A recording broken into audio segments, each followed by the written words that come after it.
Now. On 105.9 FM and streaming worldwide on the WMAL app. O'Connor and Company. It's 5:07. It's O'Connor and Company. Thanks for tuning in here on a Monday morning and a busy one at that. We are inching closer and closer to Election Day. Tomorrow will be 5 weeks out from Election Day. Imagine that. And just as a quick reminder, over at the Kamala Harris-Tim Walz campaign headquarters, they needed somebody to play J.D. Vance in their debate prep for tomorrow's vice presidential debate. And the best person they could come up with, like, who's going to be J.D. Vance? This guy who grew up in the rural Midwest, went to the combat for the Marine Corps, ended up a self-made man, wealthy man, writer, screenwriter, senator. Now, who could they find? Who was the best person they could find for that dude? Pete Buttigieg. Pete Buttigieg is playing J.D. Vance in the debate prep. Apparently, he and Tim Walz are having late night sessions together. Stop. What? I'm telling you what I read on CNN. Okay. Late night sessions. Tim Walz, Pete Buttigieg. Burning the midnight oil there. Is Doug Emhoff there? He might be assisting. Coming up at 7:05, Joe Geneva will be here. Then at 7:35, Trevor Maddich on your first place Commanders.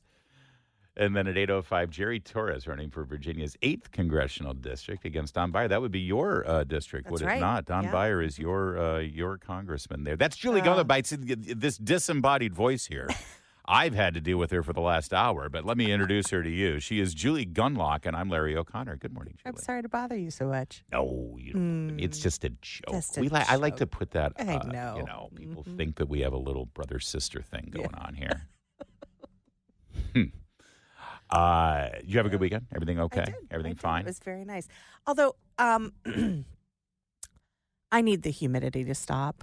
Yeah, a little dank this weekend. I really am. I felt bad for the people on the MAGA boat parade out there. I mean, the problem with this is the weather. With this weather is you have to set your air conditioning to like 50 to get it to kick on because the temperature isn't high. It's just the disgusting humidity. It was. We went to the Army-Navy rugby match over the weekend, which was incredible. Have you ever seen rugby up like live in person? It is so brutal. It's brutal. It is. It's and imagine Army-Navy rugby, right? Yeah. And Navy won, of course, just dominated, like almost a shutout. They let rugby score one, or they let Army score like in the final 5 minutes.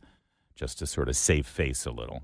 But anyway, we found a little shade Saturday afternoon to watch on the sidelines. We're just standing in the grace. And I'm sitting in the shade, and I checked my phone. The temperature was 71 degrees. That's the thing. And I was sopping wet. Dying, yes. You're right. The humidity needs to end.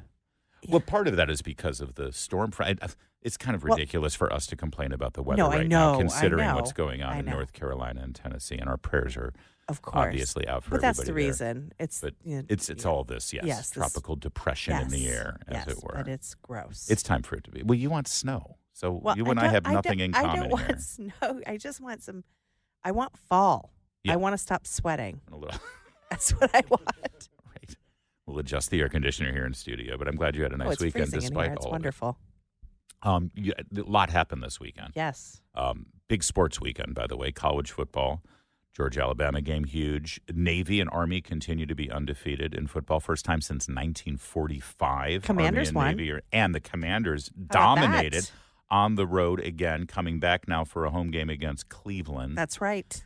This Sunday, and it's going to be quite a scene. I don't know if you saw the Commanders fans out there in Arizona. It was like half the stadium where everyone says they go to FedEx. I'm going to call it FedEx forever. I know it's not FedEx anymore. They go to the stadium. It's like, why are all these fans from out of town here? Where are all the Commanders fans? Apparently, the Redskins fans all moved to Arizona. They were all in Phoenix. How about that? So that was exciting, though. Did you ever adopt the Redskins? Like, because you've lived here a long time. You don't really get excited about it? I'm sorry to say, I'm not. I mean, you grew up in Illinois. Are you a Bears fan? No, I'm just not a fan of football. But your husband's from Ohio. Is he a Browns fan? Yes, and Bengals. I mean, he Bengals. He's sort of both. He can't be both. Yeah, I know. I think he's more of a Bengals guy. Oh, really? I didn't know he was from Southern Ohio. Yeah. All right. Yeah. Well, his grandparents live in, yes. So this is the cool thing about being a Washington Commanders fan right now. Mm-hmm. They can do the all-critical, humiliate Ohio twice in one season kind of hat trick. You know, my husband's going to be so mad. I just realized he's a Steelers fan. Ooh. Yeah, it's like, it's close to Ohio. You did get that wrong. Anyway, they just beat the Bengals last weekend. Yes. And now this weekend they have a chance to beat the Browns. And the Browns aren't doing so good. No, they looked bad yesterday. Yes. And then I think they will play the Steelers because if they're playing the Bengals and the Browns, they're playing the AFC Central, in that case, the AFC North. In that case, will be a Steelers home. Okay.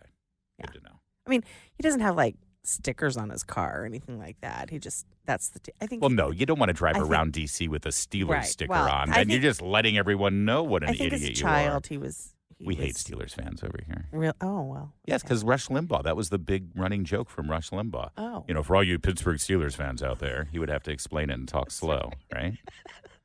It's good stuff. Anyway. I'm glad my husband's sleeping right now. And you had a good family week. I feel like because we have so many intense, sad things to talk about with our friends in North Carolina. No, we had a great weekend. All right. Yeah. The family's good. Yeah, all's good. You did not go out to the mega boat parade? No. With Corey and Ganamort. We had, I saw Chris Plant out there. He was on Did you go? I could not. I couldn't either. Our house was full of Marines and I saw that. Yeah, I did Navy see that Chris officers. Plant. Chris and Trisha were out there, Yeah. and Maria Leaf and a couple of other WMAL personalities. Maria Leaf. No, we didn't make it. You know, we're at that age where my kids have sports things and activities, and I am Uber on the weekend. Like I might, sneak in and do some grocery shopping, but my life is over at the moment. Just. But did you have? I mean, yesterday was a pretty stellar NFL day.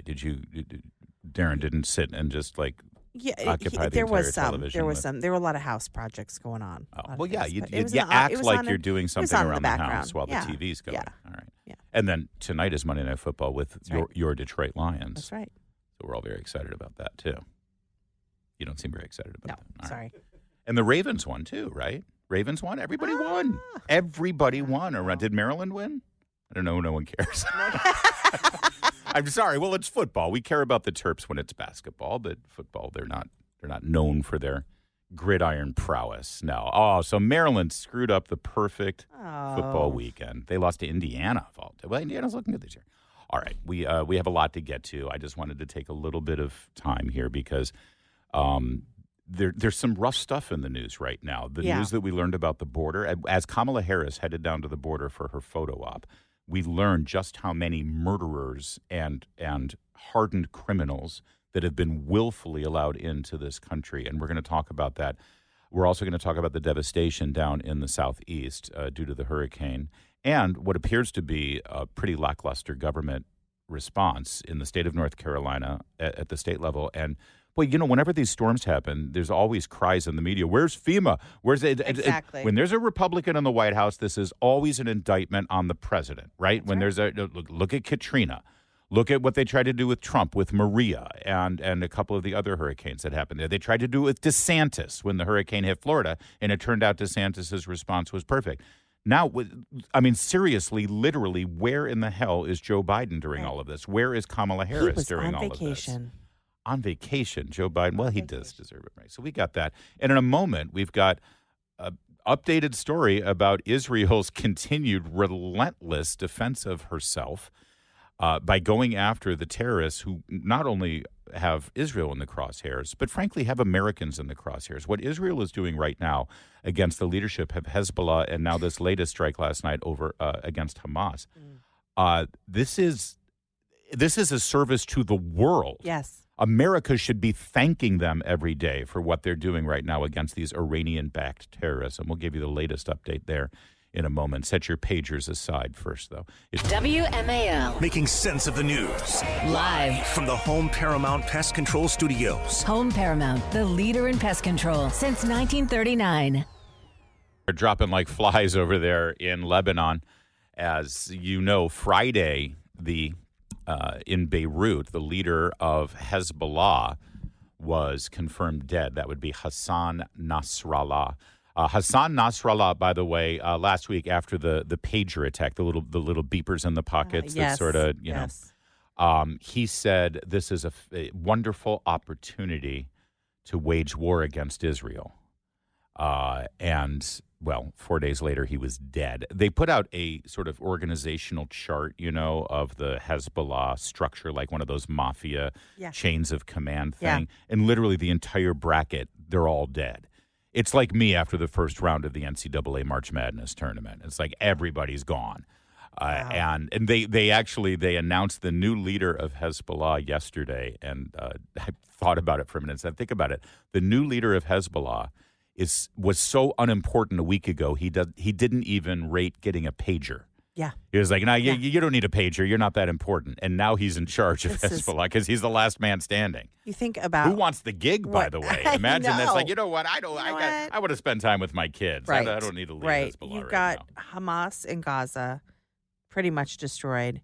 Hezbollah in the northern area, pretty much destroyed. The Houthis are also not looking so good right now. Yeah. I mean, this is so important what Israel is doing. And of course, the White House, not really supportive. No, in fact, they're just, and as I said, this is a service to us. This is a service to the world. And the New York Times, by the way, the headline: protesters mourn Nasrallah's death around the world. I know. And they referred to him as a beloved by Shiite Muslims. Oh, the reactions for this providing weekend. social services in Lebanon. Right. He set up daycare centers and madrasas. He And believed so in he's equality. beloved. Yeah, sure he did. Yeah. Yeah, the LGBTQ Hezbollah mourners were really beside themselves. He was killed in an Israeli strike, by the way. That was confirmed on Friday. U.S. officials see the possibility for a limited Israeli ground incursion into Lebanon, but they stress Israel does not appear to have made a decision yet whether to send troops across the border. Apparently, Secretary of Defense was very upset that they did not get a heads up. Everyone in the Biden administration continues to wring their hands and complain that they weren't given a heads up about this IDF strike. And it's like, why should they give them a heads up at this point? Right. They're just an impediment right now, and they don't need to. Meanwhile, by the way, we're burying the lead on the latest one. Overnight, one of the leaders of Hamas, also in Lebanon, maybe for the funeral of Nasrallah, he was killed. This is Fatah Sharif Abu El Amin. Don't you just miss Trump coming out and announcing these deaths? Wouldn't he say it so much It's better? sort of mispronouncing it as Queen's accent, yes. He was killed along with his wife, son, daughter in a strike that targeted their house in a Palestinian refugee camp in the southern city of Tyre. This happened early this morning, so just a couple of hours ago. And I love every article of this says, as Israel escalates hostilities, Israel's responding. They're not escalating hostilities. They're just finally, enough is enough. Everyone hates us right now.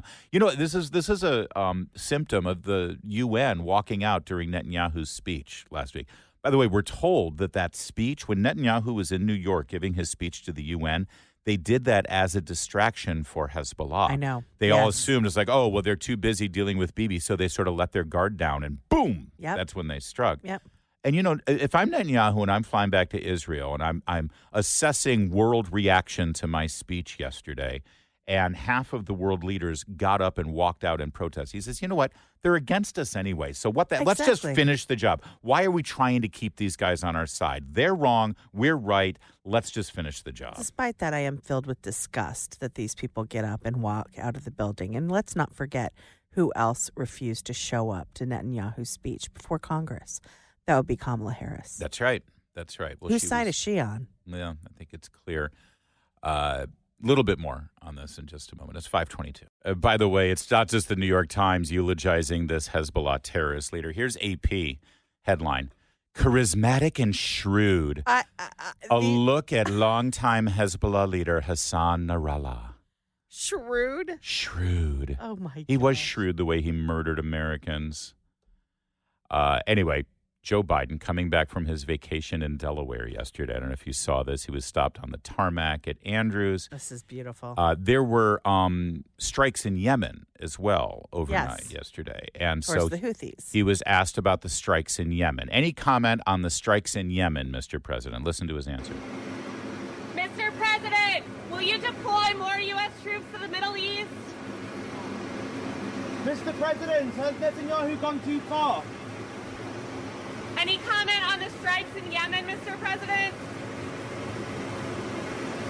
Both sides, they got to settle the strike.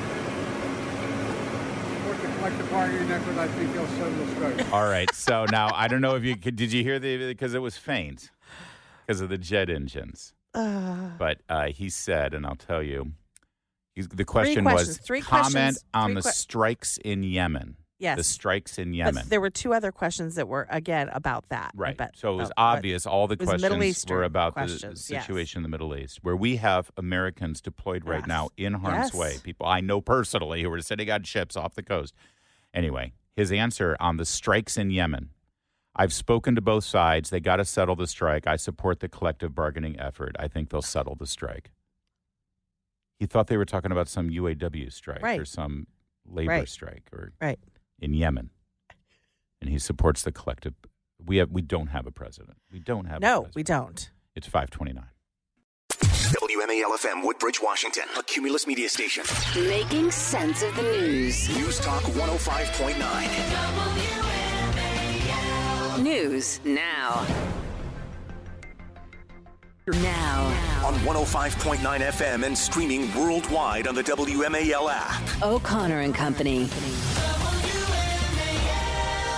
It's 5:36. It's O'Connor and Company this Monday morning. Thanks for tuning in here as we charge through this week, heading straight toward Election Day. At 7:05, Joe DeGenevo will be our guest. 7:35, Trevor Maddich on your first place, Washington Commanders. And then at 8:05, Jerry Torres running for Congress in the 8th District in Virginia. I'm Larry O'Connor with Julie Gunlock. Good morning, Julie. Good morning. We mentioned it a little bit there, and we'll be talking about it all morning because we are all just witnessing absolute devastation in Asheville, North Carolina, and those areas of southwestern North Carolina and the Appalachians there that just got hammered by Hurricane Helene.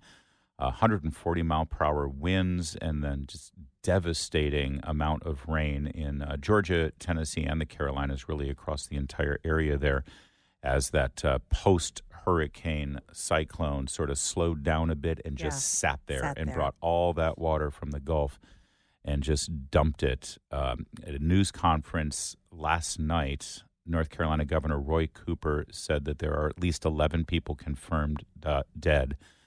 But boy, it's surely there's so many. I don't know how many people you've seen on your social media that know people in North Carolina or related to people in North Carolina. And so many people are posting and asking for prayers, saying, haven't heard from my aunt and uncle in, 3 days. And these days we are so connected and we're so used to just hitting a button and being able to do a video call with somebody. Yep. That but if you don't hear from someone for 3 days, you think there's a major problem. But people have to understand, phone lines are down, cell towers are down. Internet is down. Roads are washed away. So just because you haven't heard from somebody doesn't mean they're lost, but it's still so disconcerting immediately to not have that contact that you're used to. We have seen some messages on Twitter of people who've managed to get on Twitter and have managed to put out messages saying that there is no water, there is no food, there is no diapers, there's no medicine for the elderly. This is a catastrophic situation. Yeah.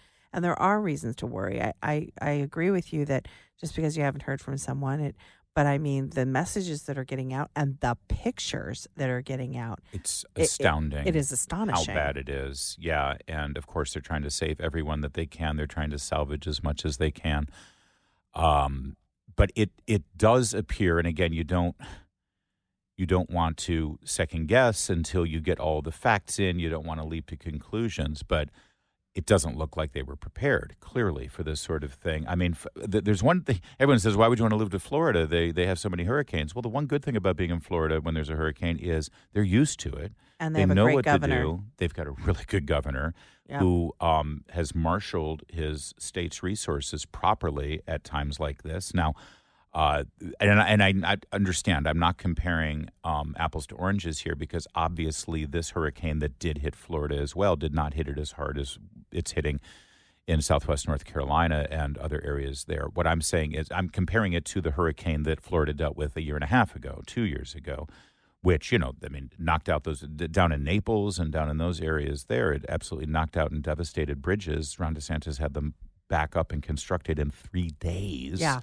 Because he prepared properly and knew it was coming. North Carolina, certainly in this part of North Carolina, is not used to this. The Outer Banks and coastal North Carolina has dealt with devastating hurricanes coming up the Atlantic coast, but not as much coming up the Gulf side like this has. But my goodness, it certainly looks like there has been some sort of breakdown. And one must ask, as we often do at these times, what about the federal response? Because I haven't seen much of anything. And yet, Joe Biden yesterday asked about this as well when he was not confusing a military strike in Yemen with a labor strike in the Midwest. The president, he said that he spoke with Governor Brian Kemp and Georgia Governor Brian Kemp, North Carolina Governor Roy Cooper, the mayor of Valdosta, Georgia. According to the White House, he's reached out to officials across the entire area, offered support to the communities. But the fact is, there really hasn't been much of anything publicly. No. In fact, he did not proactively come out and make a statement at any point over the weekend when we started to see this devastation Friday night into Saturday morning. He was only asked about it again as he was on the tarmac.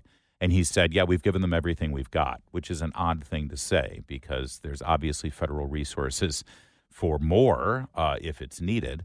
To say that they already have everything we've got seems like he's misspoken. And also nothing from Kamala Harris. Nothing. At all. And the media is fine with it, as usual. Look, I get so bored of hearing my own voice saying this. But again, if this were a Republican in office, this would be nonstop coverage. They would hammer the White House press secretary. They would hammer every chance they got to talk to a cabinet member. Where's FEMA? Again, where's Mayorkas? Where is Mayorkas? Why is he allowed to stay silent behind closed doors? They don't ever. I mean, the media appears not to be interested in talking to Mayorkas, the head of the Department of Homeland Security. FEMA's already getting some from local people. People are saying that FEMA resources are staged outside of some of these disaster areas and not going in. Yeah. And there's some questions about that because, you've got to have the governor approving this, telling them to go in. They've got to have, so there are some delays that are understandable. But if this were a Republican in office, it would be nonstop. And the media is ignoring this. Yeah.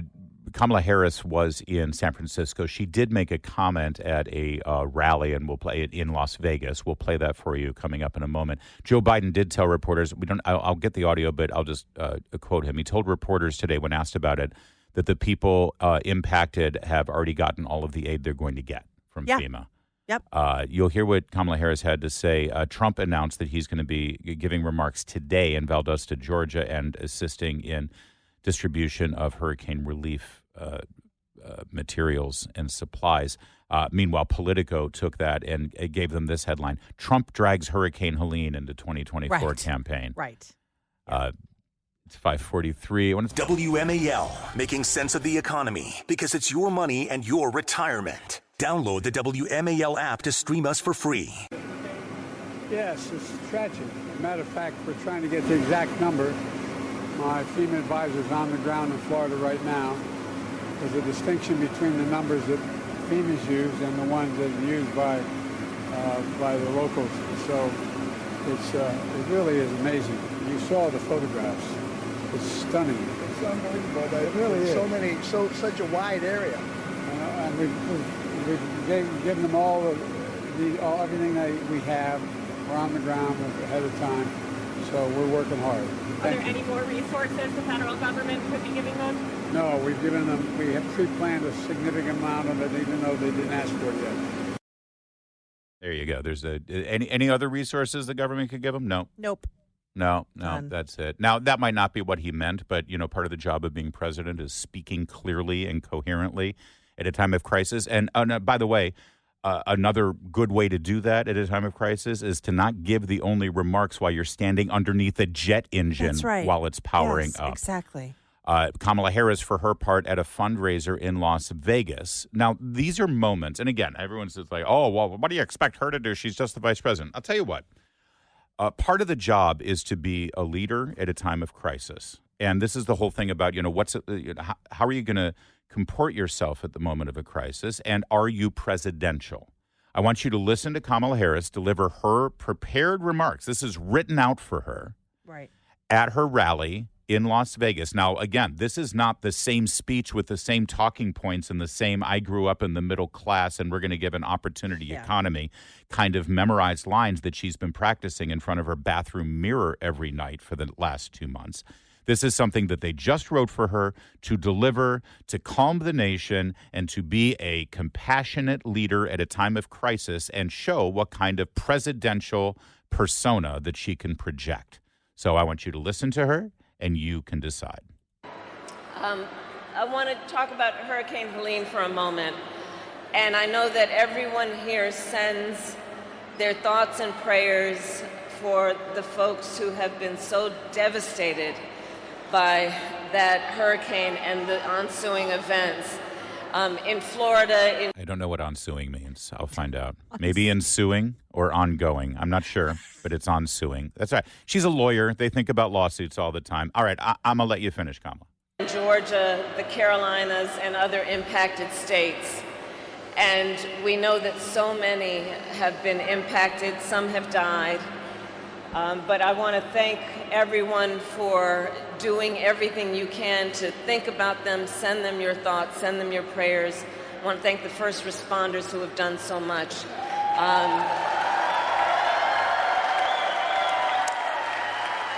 And we will stand with these communities for as long as it takes to make sure that they are able to recover and rebuild. Earlier today, I received an operational briefing from FEMA Director Criswell. More than 3,300 federal personnel have been mobilized.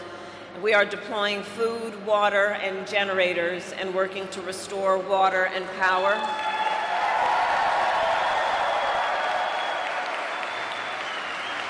And the President and I have told state and local leaders we will provide whatever help they need in the days and weeks ahead. And so I thank you all for sending your best wishes to everyone there. There you go. So Kamala Harris did address it. Mm. She was 2,000 miles away at a rally in Vegas and then went to San Francisco for a fundraiser. Sleepy. Well, again, there is something about the nature of the flat tone that is very perfunctory. And, you know, this I got to do this and let's get through this so I can then get to hope and change and joy, That's right? Exactly. That's what I was picking up as well. What was the word she said? Ensuing. Oh, no, ensuing. Ensuing. Ensuing. But that last part, you know, I'm working with the president and we'll get whatever additional resources they need. Really? But then what did the president say? Everything that we have, we're on the ground ahead of time, so we're working hard. Are there any more resources the federal government could be giving them? No, we have pre-planned a significant amount of it, even though they didn't ask for it yet. All right, so maybe that they didn't ask for it yet. But maybe the answer to that question is yes, of course there are more resources and they'll get whatever they need as soon as they ask for it. But no, the question was, is there anything more you can be doing? He said no. That, you know, again, communication is kind of part of the job. Meanwhile, as I said, Donald Trump will be, and this whole idea of Trump politicized, the Politico's headline, Trump drags hurricane politics into the presidential race. Joe Biden literally in 2019 said that part of their campaign strategy in Florida was to prey on angry Puerto Rican Americans who have been displaced there after Hurricane Maria because of Trump's botched response, which was not botched in any way whatsoever. If there was anything botched, it was the local dysfunctional government in Puerto Rico. Right. But also, this is how elections work. If there is something that happens during an election campaign, the voters have a right to know how each candidate would react. Right. We know how the idea that Trump can't react to this and that if he does, it's somehow making it political. We want to know how our nominees will react to these disasters. Right. And clearly, the Democrat nominee doesn't really care, as you gave that great example. It's sort of flat delivery. Her statement. Not a whole lot of passion and emotion. And just the bromides, you know, we've given them what they need. Please pray for that. You know, it's the idea that Trump isn't allowed to talk about something that's currently happening. I don't understand that logic. And Trump will be on the ground, as I said, later today, and he'll also give a press briefing after he's been briefed by local officials in Georgia. And let's not forget, in 2012, in the final weeks, we had Superstorm Sandy hit New Jersey. Barack Obama flies in with Air Force One, gets a big hug from Chris Christie. He's the hero. Mitt Romney was on the ground in Ohio handing out supplies to people who had been hit there, and they said that he was feckless and ineffective. Don't start with me about injecting politics into storm response in the middle of a in the middle of a presidential race. It's 5:53.